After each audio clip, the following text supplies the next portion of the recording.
আমি আমার জীবনে 5 বার মৃত্যুর মুখোমুখি হয়েছি ডাইরেক্ট। এই খুলনা রেলওয়ে মাঠে বক্তৃতা করছিলাম, আমাকে লক্ষ্য করে গুলি করা হয়েছে। সরোয়ার সাহেব উপস্থিত, সাক্ষী এখানে, এই যে সাক্ষী। পাবনা পুষ্পপাড়া আলিয়া মাদ্রাসায় 1973 সনে আমি বক্তৃতা করাকালীন সময় গুলি করা হয়েছে। আমার পাশেই মাদ্রাসার প্রধান মুহাদ্দিস শহীদ হয়ে গিয়েছে।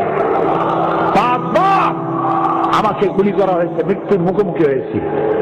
আজকের পত্রিকায়, কালকের পত্রিকায় এসছে গোয়েন্দা বিভাগের সাথে শেখ রহমান বলেছে সাইদি ছিল আমাদের প্রধান টার্গেট, তাকে হত্যা করতাম যদি সুযোগ পেতাম। বিএনপির বিরুদ্ধে জ্বালাময়ী বক্তৃতা দিয়েছে, আমাদের দারুণ ক্ষতি করেছে। এরপরেও আপনারা বলবেন জামাতের কানেকশন আছে ওদের সাথে। এই মিথ্যা কথা বলার জন্য কিয়ামতে আপনাকে দায়ী হতে হবে। সুতরাং ধর্ম ব্যবসা করবে।